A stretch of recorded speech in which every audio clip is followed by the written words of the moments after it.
Buen día con todos. El día de hoy vamos a exponer sobre el seminario número 1, el cual titula ¿Cómo los intrones influyen y mejoran la expresión génica eucariota?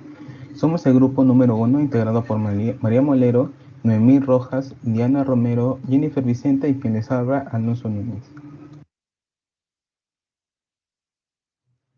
Bien, ¿y ahora a qué se refiere esto? Bueno, todos sabemos que una característica básica de la mayoría de los genes eucariotas es que están interrumpidos por uno o más intrones, que son secuencias aparentemente ininteligibles que deben eliminarse en la transcripción para crear un ARN maduro, como podemos ver en la imagen de la izquierda, ¿no? Desde su descubrimiento hubo mucho debate en cuanto a su origen evolutivo y cuáles son sus funciones actuales de tales secuencias intermedias. Bueno, se han reconocido tempranamente algunas funciones, las cuales incluyen facilitar la evolución de genes nuevos mediante la mezcla o duplicación de exones y la expresión múltiple de proteínas de un solo gen mediante un empalme alternativo. Como podemos ver acá en la imagen de la derecha, vemos que partiendo de un gen, cuando eliminamos los intrones, podemos y empalmar en los exones, podemos ver que se van a traducir de una a más proteínas, teniendo así una variedad genética, ¿no? Y bueno, recientemente se ha vuelto un poco más claro por qué se hace ese acto de eliminación de intrones por parte del espliceosoma. Estos pueden influir en muchas otras etapas para el metabolismo del ARN mensajero, en el cual están incluidas la transcripción inicial del gen, la edición y poliadenilación del pre-ARN mensajero o ARN mensajero inmaduro, la exportación, traducción y desintegración nuclear del producto del ARN mensajero. A todos estos, digamos, efectos se pueden sumar los perfiles de expresión que son marcadamente diferentes para versiones que contienen intrones que otras que no los tienen. Bien, ahora les voy a hablar sobre la mejora de la transcripción dependiente de intrones. Bueno, se ha demostrado que los intrones aumentan la eficacia transcripcional de numerosos genes de una variedad de organismos. Por ejemplo, nos menciona en el paper que ha habido dos estudios. El uno es de que se demostró que transgenes sin intrón de ratones se pueden transcribir de 10 a 100 veces menos que sus contrapartes que sí contienen intrón. Del mismo modo, la eficiencia transcripcional del gen que codifica a Drosophila alcohol deshidrogenasa se reduce al alimentar los intrones.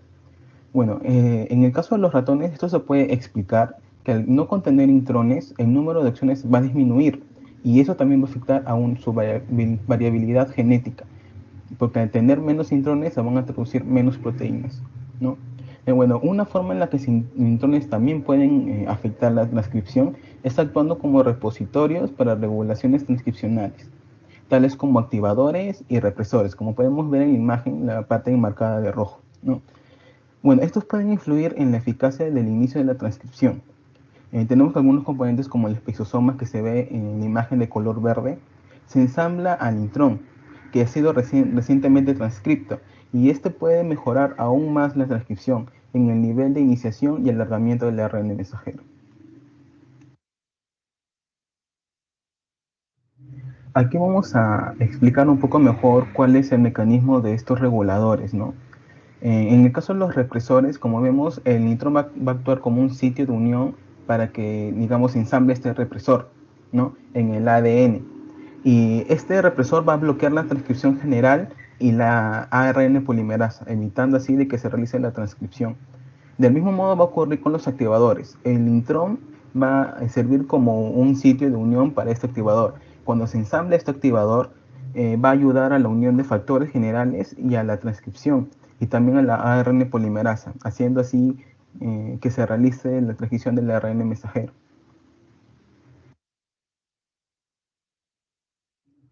Alternativamente, un intrón puede regular la transcripción controlando la accesibilidad del ADN a través de una modulación de la posición del nucleosoma. Como podemos ver acá en la imagen, siempre la región intrónica va a estar cerca del nucleosoma. Eso también está ligado a que en el nucleosoma va a haber la presencia de la eucromatina, y esta va a ser más probable que se realice la transcripción dentro del ARN mensajero, ¿no? Bueno, hay un ejemplo que nos pone el paper de que en ratones transgénicos y también estudios in vitro de estos, las secuencias intrónicas en el gen que codifica la hormona de crecimiento de estas ratas estimulan la transcripción al promover el ensamble de una matriz de nucleosomas ordenadas en las proximidades del promotor. Ahora les voy a hablar sobre las interacciones entre el empalme y otros eventos de procesamiento del pre-ARN mensajero o ARN mensajero inmaduro. Bueno, además del empalme, hay otros eventos de procesamiento del pre-ARN mensajero. Este incluye el complejo de unión del casquete nuclear que promueve la escisión o eliminación de intrones a partir del extremo 5', como podemos ver en la parte marcada de la izquierda. Mientras que las interacciones entre el esplisosoma, que en el caso de la imagen está de color verde agua, y la maquinaria de poliadenilación promueve la escisión o corte o eliminación de estos intrones a nivel del extremo prima.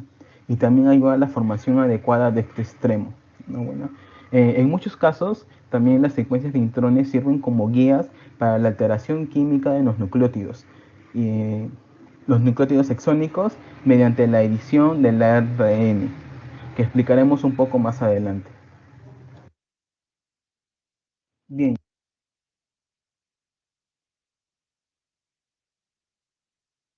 bien, y ahora vamos a explicar un poco cómo se realiza en este caso, el complejo de la unión de casquete nuclear. Esta es una adición de una guanina metilada al extremo 5' del ARN, que ha sido recientemente transcrito mediante un enlace de 5' a 5'. Este confiere una estabilidad a las exonucleasas y facilita la traducción mediante la interacción con el ribosoma. Está regulado por la CTDARN polimerasa 2 y esto no está presente en ninguna otra polimerasa. Y también se va produciendo, se va formando esta caperuza conforme se va transcribiendo el ARN. Para la formación de esta hay tres fases. La primera es la desfosforilación, que es donde se elimina un grupo fosfato del 5' en el extremo terminal del ARN que se ha ido, el ARN naciente o que se ha ido transcribiendo. En el segundo es la transferencia de un GTP mediante el extremo 5' y 5', y la última que es la metilación de una guanina de posición número 7, que es por que el otro nombre que se le conoce a esta caperuza es la 7-metilguanosina. Bien, y ahora el siguiente proceso del cual yo les voy a hablar es sobre la poliadenilación, ¿no? Esta es una adición de una larga serie de nucleótidos de adenina. Esta también es llamada cola poli-A y no está codificada en el ADN. ¿Qué quiere decir esto? De que en los genes no existe su correspondiente como secuencia de poli-T complementaria. Por el contrario, esta cola se va a ir añadiendo mediante la adición secuencial de nucleótidos de adenina en el extremo 3' OH del ARN por una enzima denominada poli-A polimerasa. Y de nuevo aquí el problema es identificar la forma específica y en qué sitio se debe producir esta adición de la poli-A. Y al igual en numerosas ocasiones, el reconocimiento viene dado por la interacción de algunas proteínas como una secuencia señal del ARN, ¿no? Esta secuencia señal sí está codificada en el ADN y sí que es la que sirve como molde, ¿no? Y en realidad se trata de tres pequeñas regiones próximas entre sí que en conjunto van a indicar el sitio en donde se debe comenzar el proceso de poliadenilación. Estas regiones son en cadenas que tengan adenina, adenina, uracilo, adenina, adenina, adenina, donde hayan sitios donde está citosina y adenina juntas, y también regiones ricas en secuencias de guanina y uracilo o solo uracilo.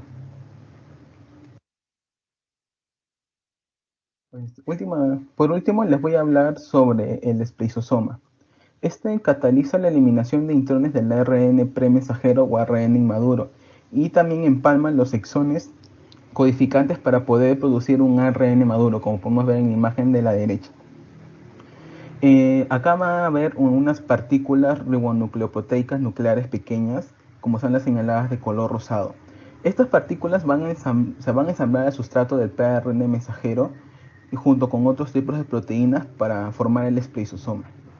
Adicionalmente, los intrones también son necesarios para la modificación específica de algunas secuencias de exón, como la edición del ARN, debido a que, bueno, para este proceso se puede reprogramar codones individuales y también utilizar para modular sutilmente la actividad de la proteína codificada. Por ejemplo, las células que alteran las propiedades de activación y conducta iónica de los receptores del AMPA por la glutamina específica a la sustitución de arginina, ¿no? Este cambio del nivel proteico es provocado por una conversión de adenosina a inosina a nivel del ARN. Bueno, finalmente en la edición también puede afectar el empalme y crear nuevos sitios de empalme del pre-ARN mensajero. Bueno, eso sería todo conmigo. Le doy pase a mi compañera. En esta ocasión les hablaré sobre los efectos de empalme en el metabolismo del ADN en sentido descendente, la cual tiene 4 puntos importantes. Una de ellas es el empalme de exportación del ADN. El ADN mensajero, como su nombre lo indica, lleva la información sobre las secuencias de aminoácidos de la proteína, desde el ADN, ubicado en el núcleo de las células eucariotas, hasta los ribosomas, ubicado en el citoplasma, lugar en que se sintetizan las proteínas de las células. En las eucariotas, el ADN mensajero sufre algunos cambios durante este proceso, la cual es generalmente breve. Se sintetiza en el núcleo celular mediante el proceso llamado transcripción del ADN. Inicialmente, el ADN se conoce como transcripto primario o ADN inmaduro. También le pueden llamar pre-ADN, el cual sufre modificaciones antes de ejercer su función, que es procesamiento o maduración del ADN. Entre estas modificaciones se encuentra la eliminación de fragmentos, es que es un proceso denominado corte y empalme, la adición de otros no codificados en el ADN y la modificación covalente de ciertas bases nitrogenadas. Los nitrones no solo carecen de información para construir una proteína, en realidad tienen que ser eliminados para el ADN mensajero pueda codificar una proteína con las secuencias correctas. Si el espliceosoma no quita el intrón, se obtendrá un ADN mensajero llamado basura o extra, que producirá una proteína idónea durante la traducción. Un ejemplo está acá en la imagen, como podemos observar, es el proceso de empalme y exportación del ADN, por el cual el gen originario, el transcripto final maduro de ADN. El gen es el gen es el que se indica en la flecha de color azul. Este gen contiene 3 exones, las cuales son exón 1, exón 2 y exón 3. A esto se le llama regiones codificadores o partes buenas. Y 2 intrones, las cuales son intrón 1 e intrón 2. A esto se les llama no codificadores o secuencias basura. En este punto se realiza la transcripción. El transcripto primario del ADN es lo que indica la flecha de color rojo que posee todas las secuencias del ADN, que posteriormente se cortan y se eliminan las secuencias entrónicas, que es la GU hasta la AG, y se empalman las exónicas, que es E1, E2, E3, para originar el ADN maduro. Otro punto es la localización del spleen y ADN. El spleen de ADN o proceso de corte y empalme consiste en la eliminación de los intrones en el ADN mensajero. Los intrones son secuencias de ADN que no son parte del gen, pero interrumpen dicha secuencia. Los intrones no se traducen y por ello deben ser eliminados del mensajero. Algunos intrones encontrados en el mitocondria pueden realizar el proceso de spleen sin ayuda de enzimas o ATP. Y este se lleva a cabo por relaciones de transesterificación. El proceso de spleen es mediado por un complejo proteico denominado espliosoma, que ya le explicó mi compañero anteriormente, o complejo de corte y empalme. El sistema está integrado por complejos de ADN especializados llamados ribonucleoproteínas, pequeñas nucleares, que se encuentran en el núcleo y median el proceso de spleen. El spleen puede producir más de un tipo de proteínas y se llama spleen alternativo, ya que los exones se arreglan de manera diferencial, creando variedades de ADN mensajero. En la figura podemos observar diferentes pasos. En el paso 1, un grupo de 5 ribonucleoproteínas son necesarios para unirse al intrón de pre-ADN mensajero o ADN inmaduro y eliminarlo para dejarlo solo 2 exones.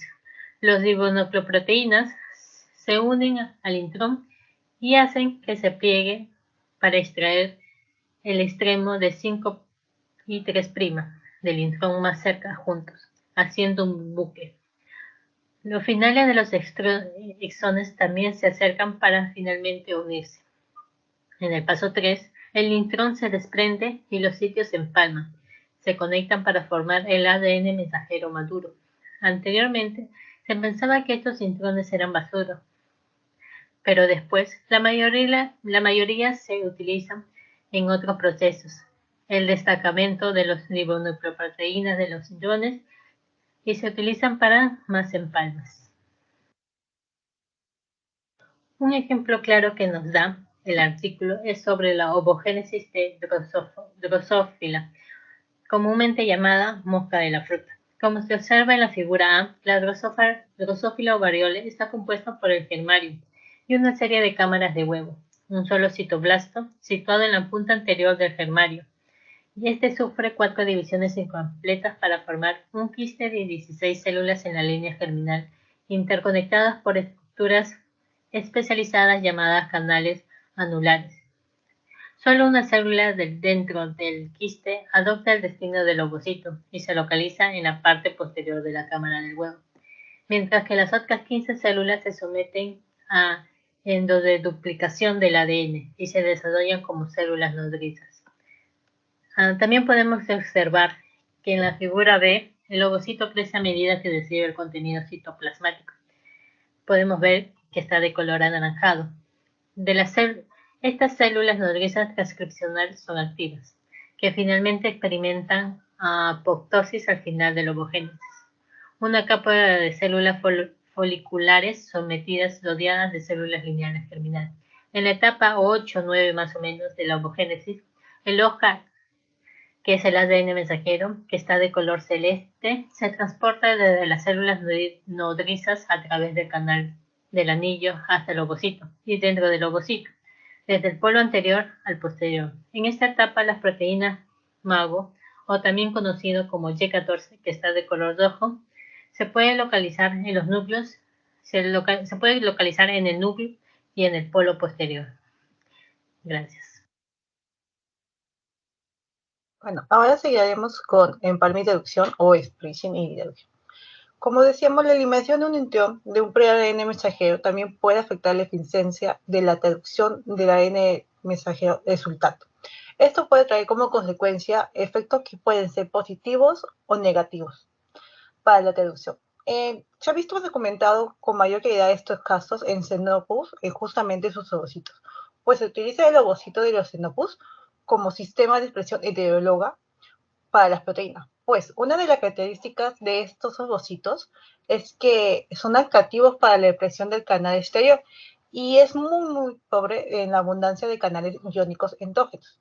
En este artículo, en esta parte nos menciona que hicieron un estudio en los ovocitos de Xenopus, justo en la eliminación de un PRAN mensajero para que puede alterar la traducción de precisamente los ovocitos. También nos dice que el splicing o el empalme podría llegar a influir en la traducción sin alterar el ADN mensajero citoplasmático.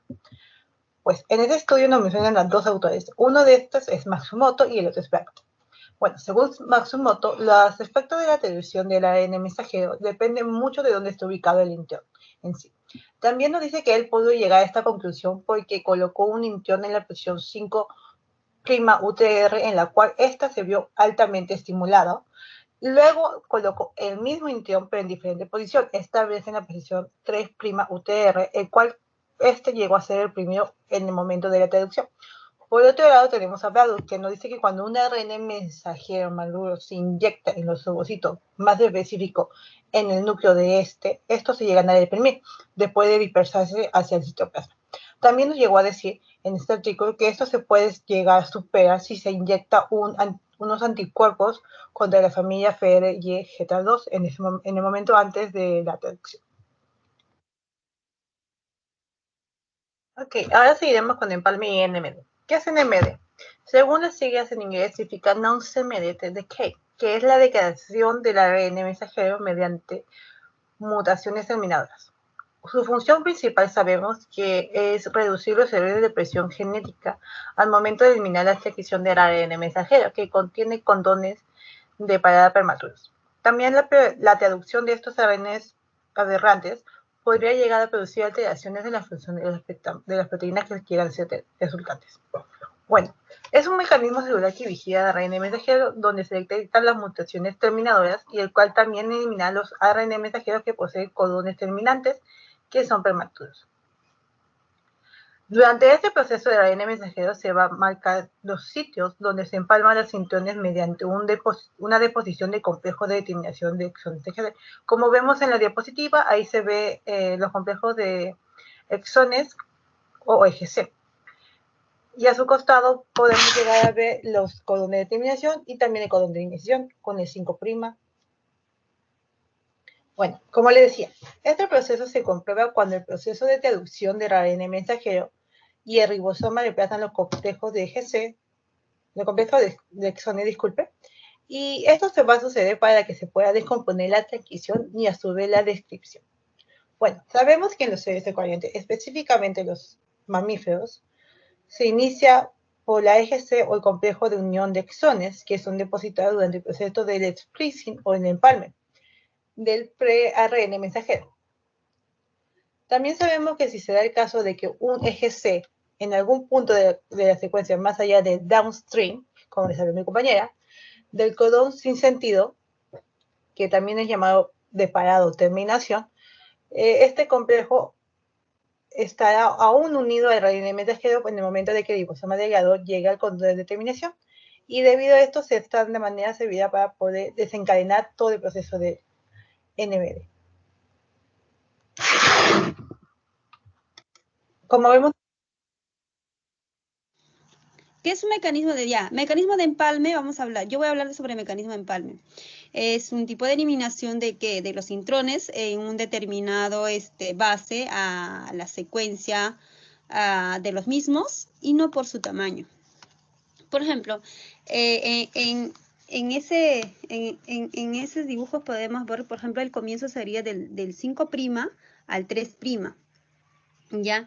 De las cuales que el comienzo sería, por ejemplo, como lo indica la flecha verde, que sería el guanina y el uracilo, terminando en el 3', que sería la adenina y el guanina.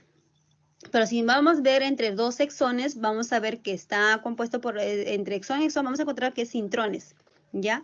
Que está compuesto por la adenina, las cuales están compuestos por ¿qué? Llamado curay. Y el curay está compuesto ¿por qué? Por el por el citosina, uracilo, adenina. Pero, como vemos en la flecha, el R significa que es purina. Que llama purina. Que está compuesto entre adenina y guanina. Mientras el Y es un tipo de pirimidina que está compuesto entre citosina y el uracilo. Así comienza. En este caso vamos a hablar sobre el empalme y el corte. El corte se va a comenzar en el 5', que sería que comienza entre el guanina y el uracilo, al unirse al curayá. Eso se da ¿por qué? Porque se va a formar un enlace de intrones. Pero al hacer eso, eso se va a separar, eso se separaría el 3' del exón, para luego unir, ¿qué cosa? Al mismo extremo del 3' al 5', como nosotros vemos en las flechitas. Eso, del 3 a 5' del exón, una vez ya que se haya hecho eso, se va a cortar al extremo del 3' del intrón. Luego, el 3' cortado se va a unir al guanina y el uracilo, para luego unirse a los exones.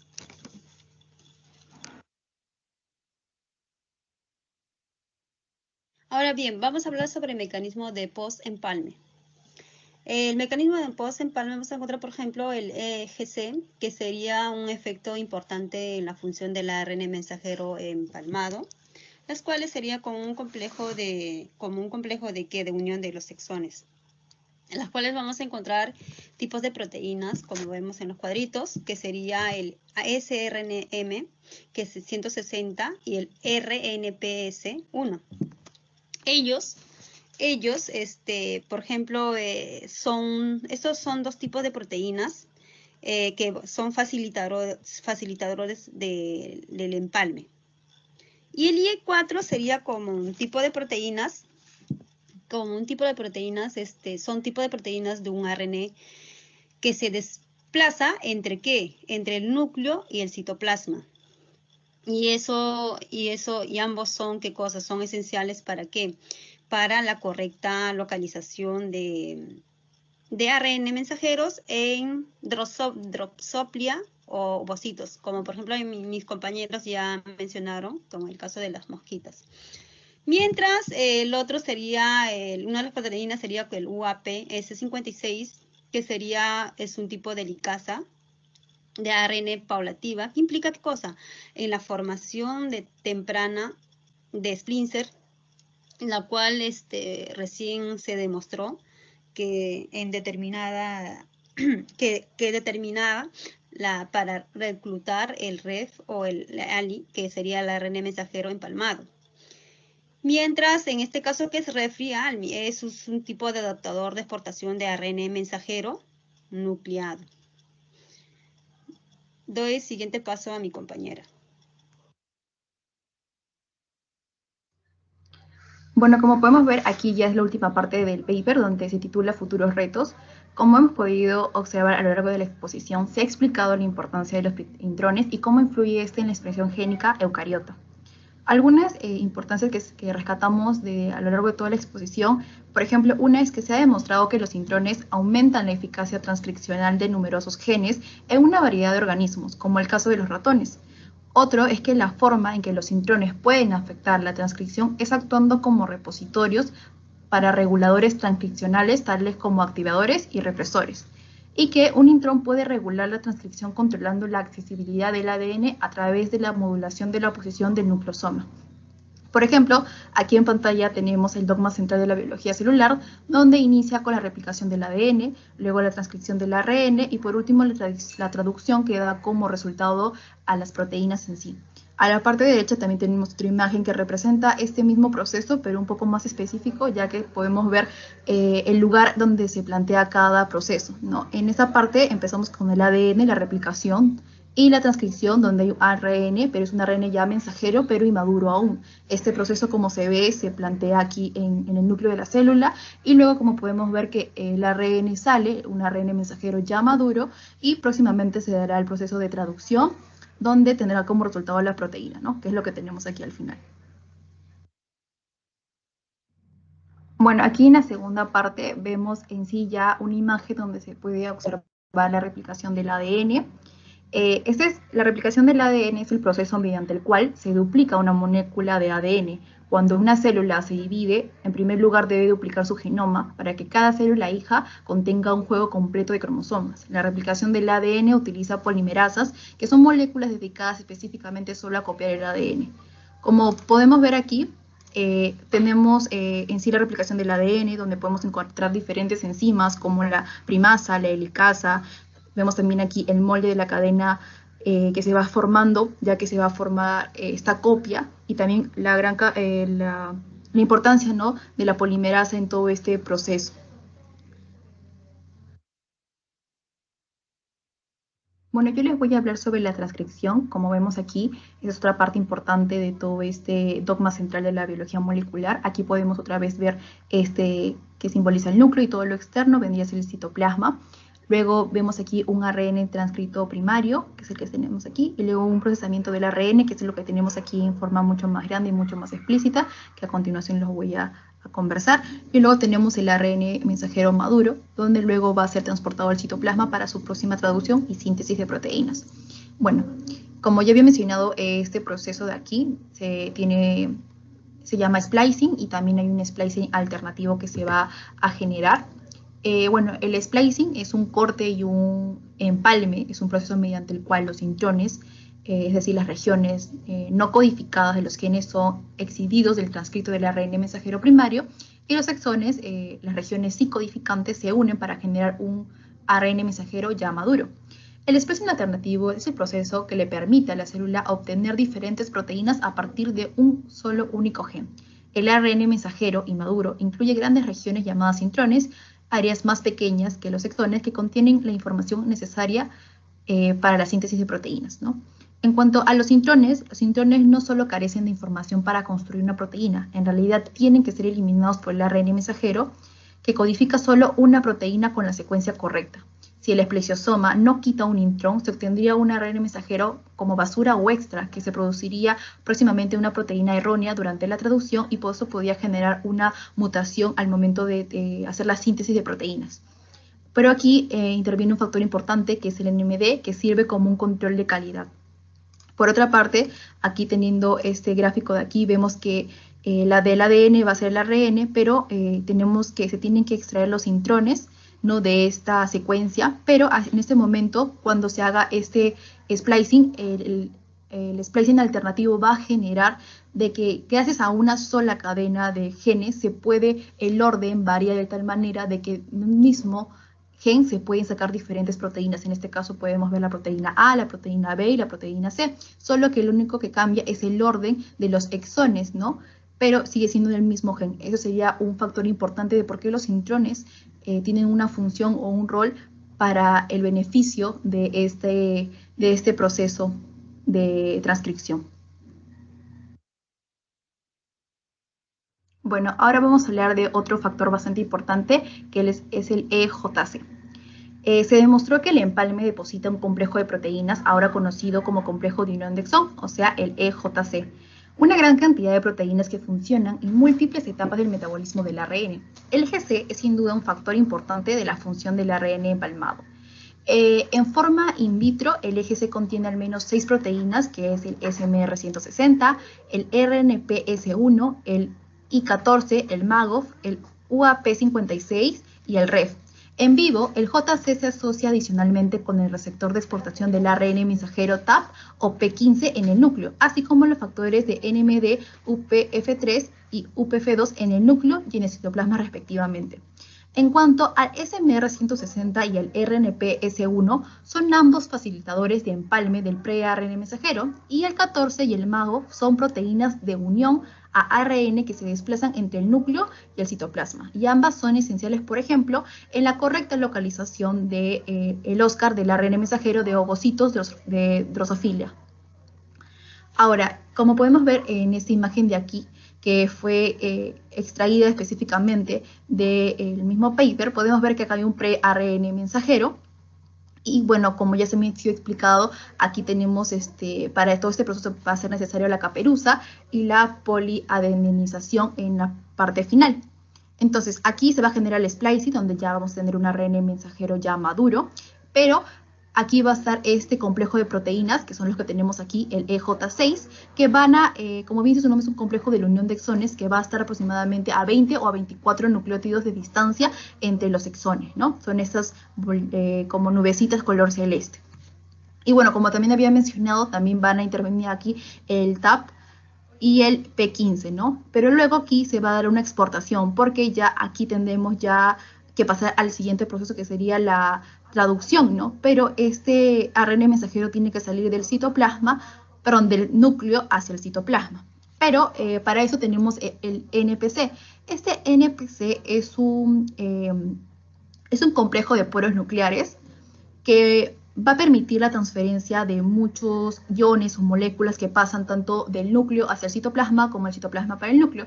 Pero este NPC tiene que reconocer que lo que entra o lo que sale es adecuado para el núcleo celular. Es por eso que el ARN mensajero necesita del EJC, que le va a dar las proteínas necesarias para que el NPC lo reconozca y así le pueda dar el libre paso hacia el citoplasma, ¿no? Esa es la función del EJC también con el TAP y el P15. Entonces, todos sabemos que el núcleo está rodeado por la carioteca. Entonces, lo que va a pasar es que cuando ya el EJC se haya unido al ARN ya mensajero maduro, va a poder pasar y se va a dar esta exportación, ¿no? Pero si nos damos cuenta, no todas las proteínas del EJC van a pasar del núcleo al citoplasma. Vemos que se reduce y solamente, por ejemplo, vemos el I14, el MAGOF y el UPF2. Pero estos EGC no se pueden quedar en la cadena de ARN mensajero maduro. Es por ello que los ribosomas, que son estos circulitos, digamos, de color verde, van a tratar de quitarlos, ¿no? Porque ya no son necesarios. Porque al momento de la traducción, las proteínas solamente tienen que tener solamente la cadena de ARN mensajero para hacer una correcta traducción y por ende la síntesis de las proteínas. En este caso también estaba leyendo de que no solo existe los ribosomas como fuente de eliminación, ¿no?, de este eje C, este complejo de unión de exones, sino también que existe una proteína llamada PYM que es capaz de descomponer y reutilizar el EJC. Por otra parte, también a lo largo de la exposición podemos ver que se han traído bastantes ejemplos sobre la influencia y la mejora de casi todos los pasos del metabolismo del ARN mensajero en los genes eucariotas para los intrones. Pero es importante mencionar que aún existe poca información sobre exactamente qué elemento es el que permite potenciar para mejorar o reprimir la expresión de algún gen particular que corresponda a intrones. Mientras los años pasan, se observa la curiosidad de conocer y aprender más sobre el campo de la genética que permita que se secuencien y se comparen más genomas. Y eso tiene como consecuencia tener hipótesis o predecir que muchos intrones contendrán elementos de secuencia conservadas en distintos de los que define el sitio de empalme. Por ejemplo, algunos elementos permiten regular la transcripción, el empalme, la edición, otros presentan nuevas especies estables de ARN que son a veces derivados de intrones pre-ARN mensajero, pero también se podría revelar nuevos roles para los intrones que aún no han sido reportados o mencionados. Por ejemplo, también las alteraciones de estabilidad del pre-ARN mensajero, el tráfico intranuclear o incluso el destino de las proteínas codificadas, ¿no? Existen aún, se menciona en el paper, bastantes vacíos sobre algunas definiciones o algunos factores importantes, ¿no?, que aún quedan en el aire sin ser respondidos, ¿no? Por ejemplo, también se menciona de que o se plantea la pregunta cómo y por qué evolucionó el empalme del pre-ARN mensajero para afectar tantas etapas del metabolismo del pre-ARN mensajero posterior. Es bastante difícil de responder esta pregunta, pero se plantea en el paper. Pero lo que se da como respuesta es que tal vez para poder responder esta pregunta sería importante conocer el origen evolutivo del eje C. Quizás este eje C se originó a partir de una o más proteínas residuales que se dejaron inadvertidamente en la unión exón-exón por el proceso de corte y empalme del pre-ARN mensajero. En este modelo, otros procesos celulares podrían haber aprendido a aprovechar la información inherente de estas marcas, por ejemplo, distinguir el pre-ARN mensajero del ARN mensajero maduro, ejercer el control de calidad sobre la exportación y sobre el ARN mensajero y la integridad del marco de lectura. Además, en los primeros eucariotas, el empalme del pre-ARN mensajero podría haber sido un proceso intrínsecamente ineficaz, ¿no? En ese escenario habría habido una fuerte presión selectiva para etiquetar los ARNs como empalmados, de modo que solo el ARN se produciría de manera eficiente. Hay un caso que se menciona en el paper sobre la levadura, sobre la especie Saccharomyces cerevisiae, donde se menciona que el 4% de los genes que contienen intrones expresan un porcentaje bastante grande en consecuencia o en comparación a toda la otra cantidad de proteína celular total, ¿no? Hasta ahora se desconoce algo similar en los metazoo.